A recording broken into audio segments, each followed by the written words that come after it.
but you looking at this Raptors team, how they're made up, who they have, who their coach is, what do they need to do now after being eliminated this year? Aside from pray LeBron goes to the West, I mean, I know people are going to say fire their head coach. I would ask this question. Who do you think the best head coach in the league is? If he were the coach of the Raptors, how different is this series? Okay, so let's do it. Take it to 5 games, maybe 6. This Raptors team is not built to beat LeBron.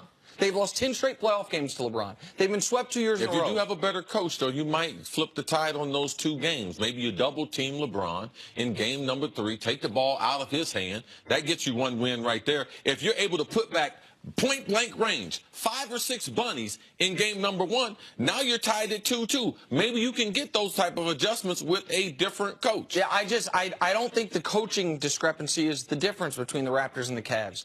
I think it's that the Raptors listen, they were top 5 defense, top 5 offense. They won 59 games. They had a great bench. But what we know is if you're trying to win a championship, man, and your 2 best players are your guard and your point, or your shooting guard and your point guard, what's the template for that?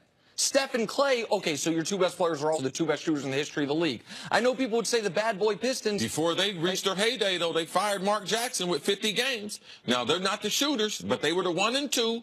Mark Jackson won 50 games. They got criticized for it, but look where the franchise has gone since then. I understand that. But I think Dwayne Casey's better than Mark Jackson, and I don't think Steve Kerr's out there to be hired. Like, I don't think firing your coach fixes it for you. I think the team is built flawed if you're trying to win a championship. I would see what the value for DeMar DeRozan is. I would see what I can get in a trade for him. Okay. Because I can't run it. I agree with you on this, C. I can't run it back. I can't ask the good people of Toronto, hey, guys, if LeBron stays in the conference, we're going to run this back again. Because what are they going to get excited about? 61 wins? They were the 1 seed. They were healthy. They had everything going for them, and they got mollywopped in the second round of the playoffs. I do believe, even if we disagree if they should move on the coach or not, which I do believe they should do. I believe it helps the organization. I believe a voice, because I believe the staff is a pretty good staff, and that's how you get to 59 wins. That's how you change the offense and change the defense. Casey didn't do that. The assistant coaches did. If you read all the articles leading up to this and everything, the assistant coaches played a heavy role in that. So, okay, we'll leave the coach alone. As a star player, I need to look at myself. DeMar DeRozan, he let them down in this 4-game series with Cleveland. Why? What we talk about all year. He changed his game. He's better at the 3-point line. Didn't make 1 3-pointer in 4 games. Hadn't got to the free throw line in 3 games until last night. So in 4 games, he shot 4 free throws. So as a superstar, that is not acceptable. So, yeah, I give you a pass on the coach from a discussion right now. DeMar needs to look at himself, because if he plays better, then a dominant guard team, we can advance to the finals. We can get to the NBA finals, because Kyle Lowry, he did his part.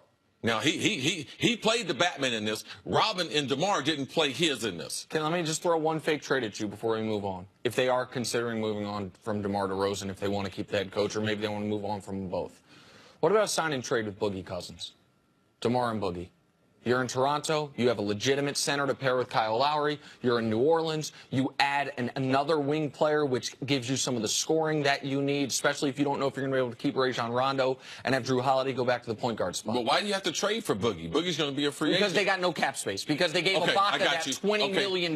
Like, that's the other thing with Toronto. They're locked into this team unless they trade a guy. Oh, Serge's got to go too. Well, but nobody wants him. When you don't start him in a pivotal game, number 4, a closeout game, you're letting me know right now he's not that type of valuable. So you need to be able to. You got to try. He's got $42 million in 2 years left. I don't know who wants that for Serge Ibaka, but yeah, they'd like to move on from him. I need to come back as an NBA player in my next life.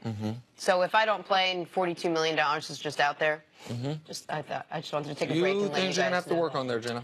What would you say? Nothing. Just you got all that? Okay, good. Moving on to the Dallas Cowboys.